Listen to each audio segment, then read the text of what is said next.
Tennessee and Georgia between the hedges. It's a Locked On crossover edition, and it starts right now.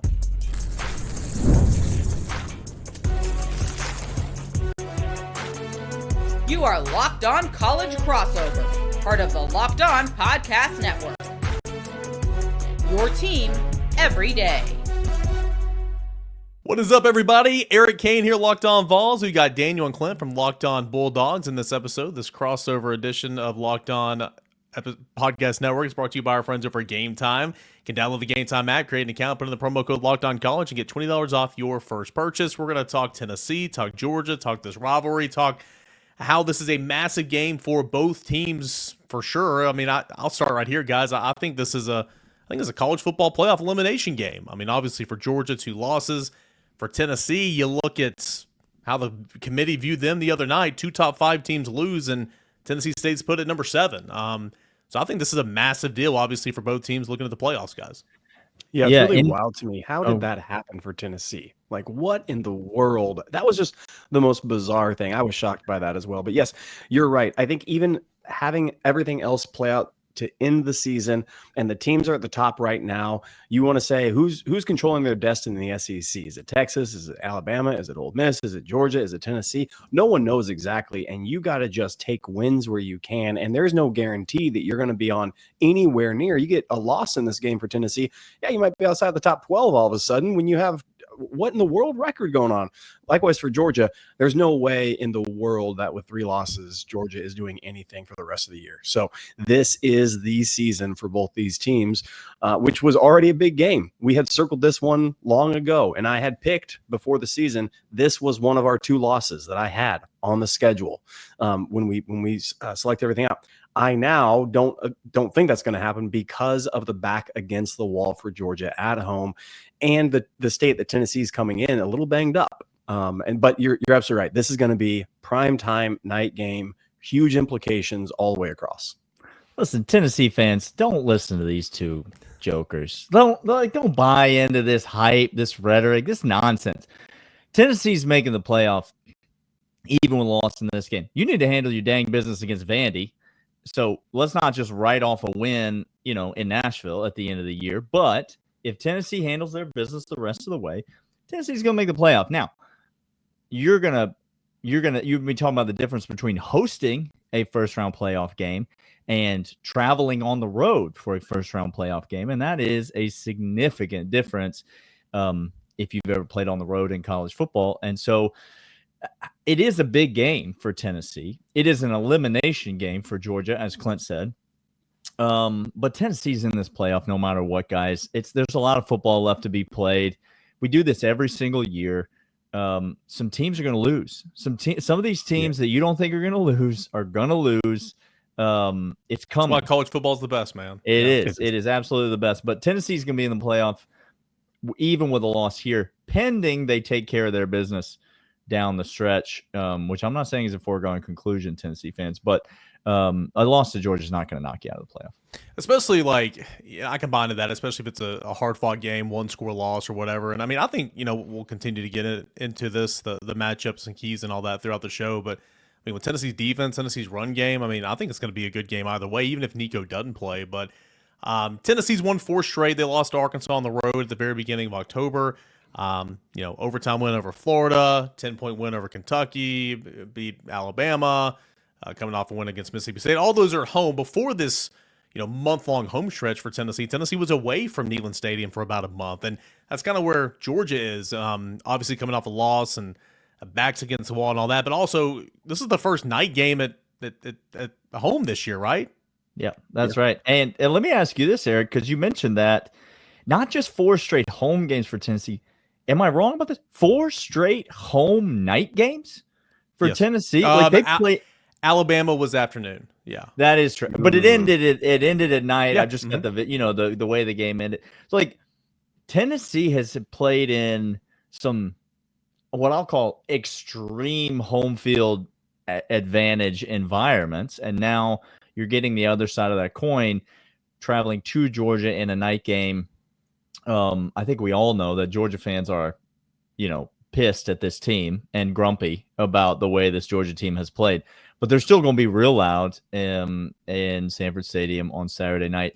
Eric, is that a concern for you looking at this Tennessee team? I know you mentioned, road tested early in the year, but gotten a little comfortable playing at home in these big home field advantage spots. Is it a concern going on the road in this spot, or do you think this team is mature enough now to be able to handle it? No, it's definitely a concern because in 2022, Tennessee had, I think, 5 procedural penalties. In 2023, Tennessee was not good at Florida on the road, didn't have its starting center. That's a big deal. I get that. But your quarterback and your center are key in road games, and communicating down the line and making sure everything goes even before the ball snap. And now we're talking about Tennessee maybe not even having its starting quarterback. So 100%, I think that it's a concern just because, Josh Heupel's loss. I said this on the SEC squad show this week. Arkansas lost earlier this year. Florida, a couple losses in Gainesville. Missouri lost last year.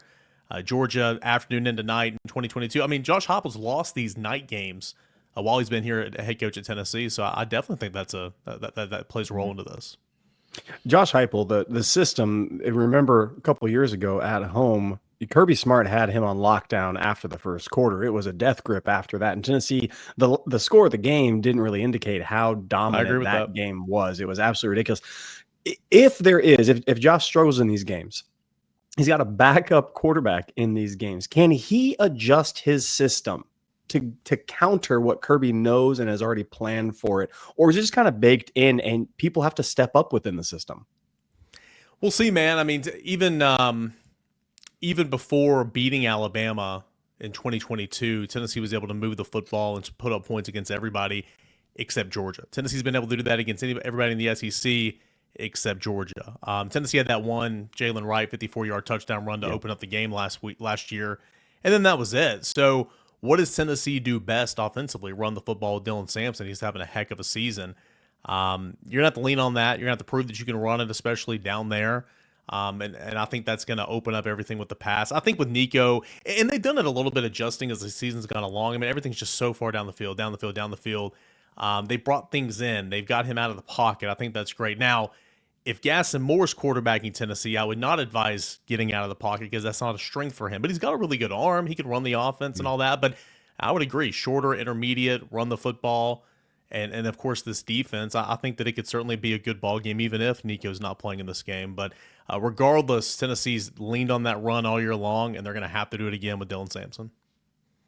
Good news is that they're going to be playing against the 2024 version of Georgia's defense, which sometimes looks like the best defense in college football. Yeah. But what about other times they give up 31 points to Mississippi State. They let Ole Miss run all over them, beat them like a rented mule. And so, this Georgia defense can get got at times this year.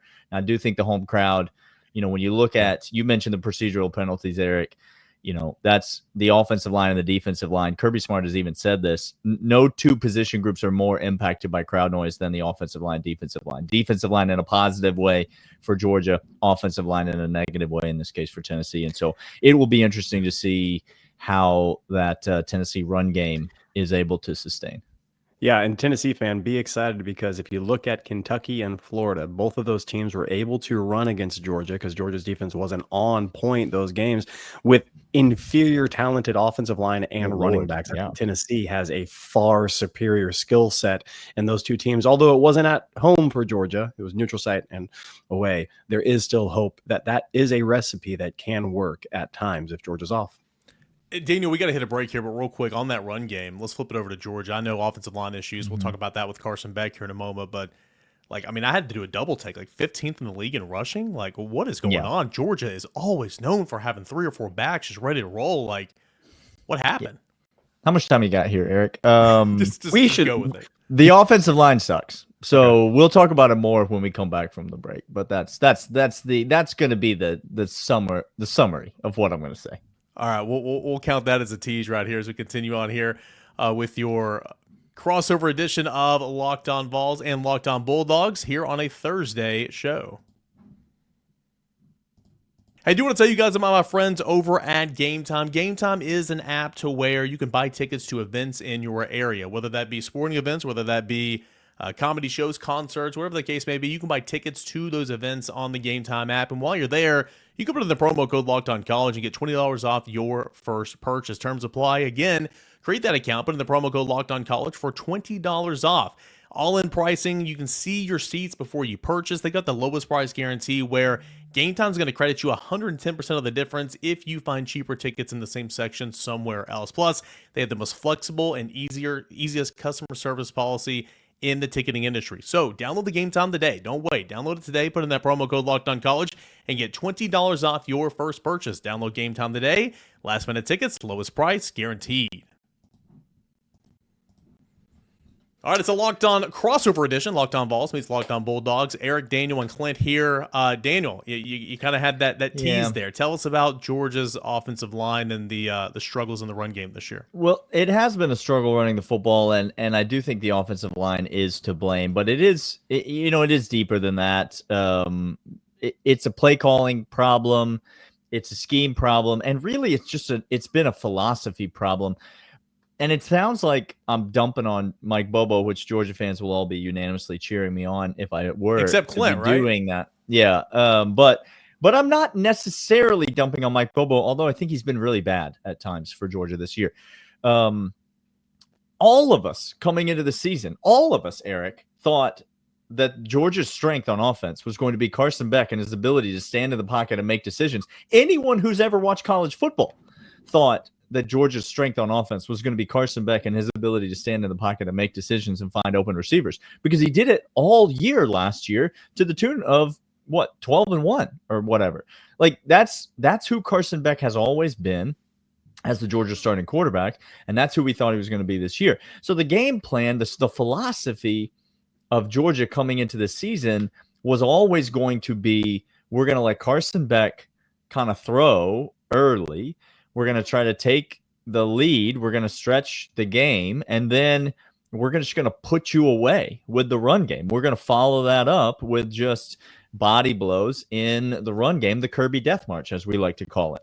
The problem is that Georgia hasn't been able to get a lead on anybody in any of these games, save the Clemson game, which, again, if you recall, in that game, it was 6-3 or 6-0 or something at halftime. Like, it's not like Georgia didn't get a lead in that game, even though we won handily. Didn't get a lead in that game until well into the second half. Georgia hasn't been able to jump out in front of all these teams and sort of carry out that plan. Now, the issue is that Georgia has failed to adjust their philosophy based on what they actually have on the field, which is a Carson Beck who is fundamentally broken, Clint. I mean, he's just broken. Yeah, he's seeing ghosts all over the field. I forget who was that in the booth that said that when he was seeing that. He's seeing ghosts everywhere. And the reason why is because he has offensive linemen in his lap all the time. He's getting hit all the time. And when he's not on platform, I've said this is very unique to Carson Beck. When he is going good, man, it is great. I feel like Eminem singing a lyric right now. Like, when it's going good, it's going great. When it's not, my goodness, it's so atrocious. And the offensive line has been injured. Tate Ratledge is not 100%. You saw it clear as day. We've been shuffling. We thought there was going to be 5 guys, and Kirby Smart said before the season began, we might have 6. He listed 5 guys that he feels confident in, maybe 6. We've had to use 8, 9 guys, and he's listed 5 he feels good about, meaning 4 of those that have come in, he don't feel so good about it. And when Carson Beck isn't on platform, he's not athletic enough on the run throwing that he can deal with that. And so if it's not a perfect situation, it's bad news. Turns out it hasn't been a perfect situation for much of the year so far in the pocket for him. And I think that's where Tennessee's got to make a difference if Tennessee wants to pull off this win, on the road. Experienced front seven. You're missing Keenan Peely, and his absence at linebacker has been evident the last 2 weeks when Tennessee, who has been so great, truly like elite at times across the board defensively, not against the run the last 2 weeks. They have been focusing on the pass and, not allowing them to get big played, but Tennessee's front seven is good. Tennessee's defensive line is really good. It's not just James Pearce. It's Joshua Joseph, Amari Thomas, Omar Norman Lott, Tyree West, all these guys, and they rotate them in. So, that's one of the keys for me. In this football game, Tennessee's defensive line has got to make things hell for Carson Beck and try to get him off platform and try to go, create some opportunities for your offense. And So it's unique to hear that about Georgia's offensive line because typically, they're a pretty solid unit. Tennessee's offensive line right now is much better than what it was a month ago. Tennessee's offensive line was awful to begin the season. I mean, you had tackles who, it's still not where you want it to be, but it's much, much better. Lance Hurd wasn't in shape. He was injured. He was struggling. John Campbell couldn't make it through, a half of football without having to come out. The other tackle. But no, Tennessee's offensive line, really good run blocking, and it's gotten a whole lot better in protecting Nico, who, before the injury, I thought was playing, his best football for Tennessee the last 8 quarters. So, again, Tennessee's going to have to lean on that run game, that offensive line, and then that defensive line to truly get after and kind of keep, I guess, the theme right now for Carson Beck in Georgia. It's really unique you say that, because I think the average or maybe casual Georgia fan will look at Tennessee and think they know the system that's there for Tennessee. High flying, high octane, air it out offense, and a defense that's going to bend, don't break at times, and hopefully come up with a timely turnover. That's kind of what Tennessee has been in previous years at times. But that's not this year's Tennessee, especially the defense. You talked about the defensive line, the front seven. I still contend the best front seven in the SEC. Daniel and I said that before. We still contend it. Ole Miss beat us, just whooped us with speed and bull rushing. Those are the two things. They just bull rushed on certain positions and then speed off the edge from smaller, quicker guys. How does Tennessee's defensive line typically attack offensive lines? Well, they'll play some games up front. They'll twist and turn, and they'll start out wide and then come back in and loop around. They'll do all that type of stuff. They'll play their linebackers in there as well. And your defense has so much depth this year compared to what it normally has had the first 3 years with this coaching staff, to where you can play man coverage in the back end and not feel so bad about it. You can play more games up front, send your guys on blitzes and all that. And I think Tennessee was so reliant on zone because they were trying to get home with your front four for so long, and then trying to create some chances that way. That now that they can take a little bit more chances. I mean, Tennessee's always been an aggressive defense because they had to, but they finally had the cast of players to do that, in my opinion. So James Pearce, obviously going to be a first-round pick. He's quick. He's a stud. Joshua Joseph's the other Leo who, depending on what package they're in, I mean, Joshua Joseph starts in that spot sometimes, then Pearce will come in. Like, he's probably going to be drafted this year. He's had a really, really solid year. That's on one side. Dominic Bailey, Tyree West, they're bigger, they're more traditional defensive ends, and they've both been in the backfield a little bit. Omar Norman-Lott is a guy that just can bull rush through the interior of the offensive line. He will also is a walking 15-yard penalty too, so he plays with that kind of edge. So Tennessee uses athleticism, speed, but in the interior they use a lot of strength, and that's kind of where Omar Norman-Lott gets home, and Amari Thomas and some of those guys. That's good to hear because, the interior for Georgia right now, speed can go ahead and beat you off the edge because Ernest Green can't put his hand on anybody right now. Xavier Truss likes to get going in the run game, but can't put a hand on anybody. And interiorly, right guard injured, Micah Morris, Jared, all the rest of them, Wilson, they're not stout right now. We saw them get their will. It's not working. So strength and speed, those games and the stunts really confused a lot of us as well. Georgia offensive line, especially against Ole Miss in the interior, those stunts just all day long whiffing. Daniel, if Carson Beck needs a play, where's he going? Dylan Bell killed Tennessee last year, just destroyed Tennessee last year. Obviously, Brock Bowers isn't there. Pickens isn't there. I mean, Washington, a couple of tight ends that were good, a couple of receivers that were good. I know Aaron Smith's a pretty good player, and Dylan Bell. I know you got Dominic Lovett. Who's the go-to guy for Beck?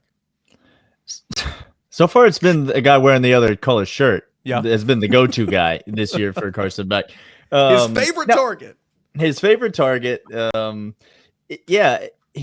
This offense has never had a go-to guy, and actually, Clint and I have said all year we're kind of fine with that. It's set up to work. The problem is it's predicated again on Carson Beck and his ability to make decisions. Carson Beck hasn't. His interceptions have been. He's had a handful of poor throws, but by and large, his problems this year have been between the ears. His problems this year have been decision making, and so now that being said, the wide receiver play has been substandard as well at Georgia. He's not been helped out by drops, and a lot of this, would look a lot worse for Carson Beck if some of his receivers could hang on to the ball. Dylan Bell's had a few drops. Arian Smith feels like has drops every week. He has been bitten by that a little bit this year. Vols and Locked, the tight end, has been kind of a bright spot for this Georgia offense this year. People kind of assumed that Oscar Delp was going to slide into that Brock Bowers role. I was going to say, where's he is not that hurt? No, he's just not that guy. He never has been that guy, and sort of unfair expectations, I think, from everyone, just sort of assuming he would be that guy. Much more physical of a blocker than he is a threat running routes. Lawson Lucky is that guy from the tight end spot. And then Mike Bobo has been the beneficiary of a lot of due criticism this year from Georgia fans, but he's also really schemed up some really great design and gotten people open all year long. It feels like this is a Georgia offense that when they beat you, they are beating you with scheme, not with raw talent. So last year, Georgia had the best player on the field. His name was Brock Bowers. He's currently the best tight end in the NFL. And so he's currently the best player in the NFL. That is universally agreed upon by everyone listening to this show right now. And so it was an easy choice. He's a walking mismatch. Georgia doesn't really beat you with talent. The most talented weapon offensively is Trevor Etienne. He's probably the most physically gifted player in the skill positions, and some of the runs that he makes, again, if we were able to get him going, feels like he would be, a weapon. But Georgia goes to a lot of quick game because they can't run the ball. They go a lot of outside bubble stuff because they can't run the ball. And so, they try to extend the run game out wide. They do a lot of that, the typical RPO stuff. And they'll move the ball that way on you. The downfield vertical passing game, it's been there occasionally this year, but largely it's been absent for this Georgia football team. We'll get to our picks, and if our team is going to win, this is how it's going to happen as we continue on here with a crossover edition, Locked On Vols and Locked On Bulldogs. Hey, you guys, want to tell you about my friends over at FanDuel Sportsbook. You can get ready to tackle the NFL action this season with FanDuel. It's America's #1 sportsbook because right now new customers can bet $5 and get $150 in bonus bets if you win. The FanDuel Sportsbook app gives you everything you need to place live bets, all on the NFL, all in one place. So when you get a hunch in the middle of a game, you can check out the latest stats, view the live play-by-play, and so much more, all on the same page where you place your bets. Tennessee, that line, Tennessee fans, not great for Georgia on the road. We're going to talk about it here in segment number 3. That total is a little low. Maybe we can play a little over in this game. Probably not. I think this is going to be a defensive football game, but more on that in segment 3. But on the NFL, you can get started today with $150 in bonus bets if you win your first $5 bet. That's at FanDuel.com. Never waste a hunch and make every single moment more at FanDuel. It is America's #1 sportsbook. All right, we got a couple minutes left here. Let's get into the picks. According to our friends over at FanDuel Sportsbook, Tennessee is a 9.5-point dog on the road at the time of this recording. That total is at 48.5. I think in large part, guys, at the time of this recording, and truly I think it's going to be a day-by-day thing, and we're not going to know until later in the week, the health and status of Tennessee quarterback Nico Iamaleava. On Tuesday night, one national media member said that he's out. Another national media member said that he's playing. You said national media member, and you lost me there. We can't take that seriously. My point is, those guys have nothing to lose, right? I mean, they're just throwing stuff out there. It's truly a day-by-day thing with what he's going through right now. So I think that line's influenced that. I mean, I still Georgia was going to be favored. I'd probably have Georgia around 6, maybe 7 or something. If Nico was full go right now. So. What do you guys think? How does Georgia win this football game? I would assume you guys are taking the dogs. Yeah, we're going to take the dogs. Yeah, if you have Sanford Stadium at night as a 12-point advantage, then I think you could justify favoring Georgia by 6 or 7. But based on what we've seen on the field this year, I don't think there's any justification for Georgia being favored this high. Georgia has not looked good consistently this season. They have had spurts and moments where they have played well. Now, the good news for Georgia is that they only have to play one game on Saturday night. They don't have to play 4 or 5 games in a row of looking good. They only need one good shot against Tennessee. And so, and I do like him to do it. I like him to do it because I like the Kirby Smart Josh Heupel matchup. If I'm just going to be totally honest, I like Kirby scheming defense against Josh Heupel scheming offense. Until I'm proven otherwise, I'm going to assume that he's got that puzzle solved. And so I like Georgia, even if Nico plays. I'm basing all of this on the fact that Nico is going to play. So I like Georgia to win this game. One, because the home atmosphere, I think the fans are hungry because, as you mentioned, I mean, Georgia played 3 home games this year, Eric. Like 3 home games this year. Yeah, two neutral sites, right? Yeah, and it's week 12 of the season, and we played 3 home games so far. Georgia fans are hungry. A night game against Tennessee, backs against the wall, as Clint mentioned earlier, and so I'm going to go with the Dogs, probably by a touchdown. I think somewhere in the neighborhood of, 24-17, maybe. Clint, before you give your pick, I mean, the great coaches do this, so I'm not trying to make. I mean, I'm making fun, but I'm also not trying to make fun. Like, what's Kirby Smart telling his teams this year? I mean, how bad does everybody in America think that they're awful? They're a horrible football team. I mean, he had his team convinced last year they were the 5th best teams in the SEC East. I mean, how does that work? Like, Kirby Smart is going to just absolutely, it's us against the world, just like the great coaches do. But I feel like he's certainly going to be on one this week. This year they're right, though. This year we are awful. Yes. So, like, this year, that's the one difference is this year we are really actually awful. There ain't no coach speak going on. Just speak is happening. No, I think what's really wild is that early on in the season, we saw a very comforting cuddle like Kirby Smart. And we saw even with Carson Beck, he's our guy. He's the best quarterback we have. I'd rather have no other quarterback than him. You hear that over there. Now, behind the scenes, you are going to start seeping out a little bit. He called a player celebrating with opposing fans. Which was fair. 100%. Like, yeah. But that was a crack out of character for Kirby. Yeah. Usually he has Kirby all day long. So I think the frustration is mounting for him. I think he is going to be on one with the guys this week. And I think his messaging has been everything we want is still in front of us with how awful and how horrible and how bad it's been.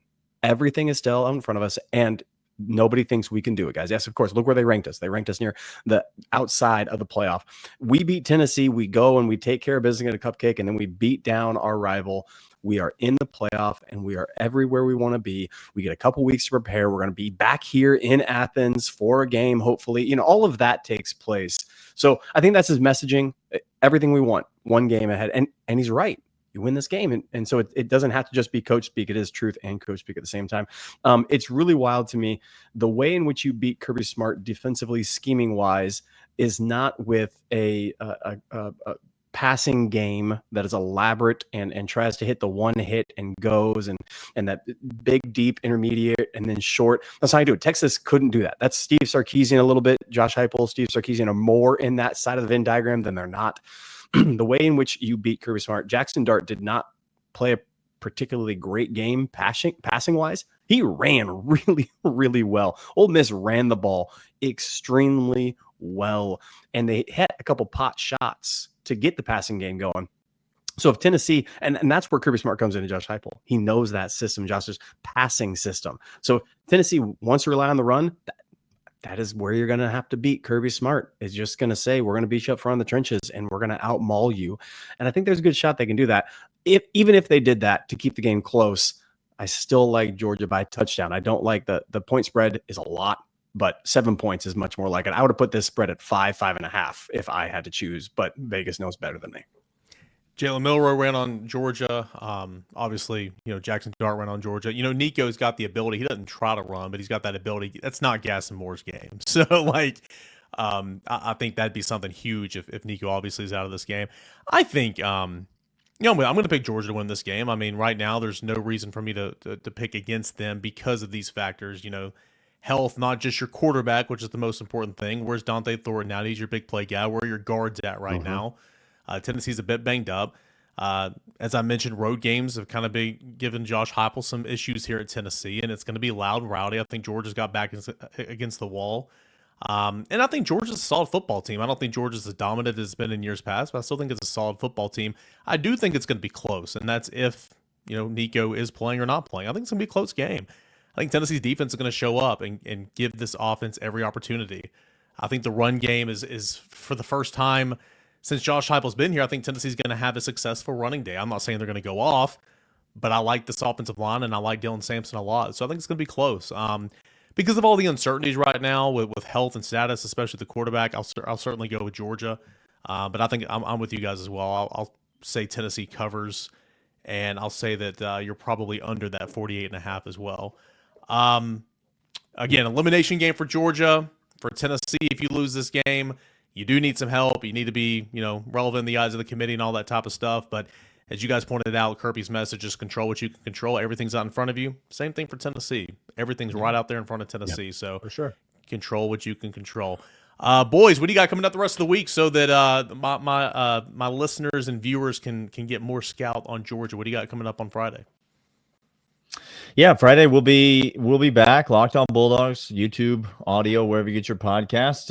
We'll be talking about things Georgia fans are excited about, things Georgia fans are probably nervous about, and things that people maybe aren't thinking about, things you're maybe sleeping on. That's our typical Friday show. So we'll do that on Friday, and then you can always follow us, Dogs Podcast over there on the X, and we'd love to interact with you, Tennessee fans, except for that Voldemort guy. No, that guy's not you. Not you. No, we've got enough of that.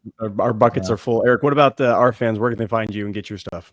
Yep, at _Caner on Twitter, Locked On Vols, all that good stuff. Anywhere you get your podcast, YouTube. I'm big on learning the opponents, and so I'm big on listening to other podcasts and reading other sites, articles, and all that. Yeah, so for sure.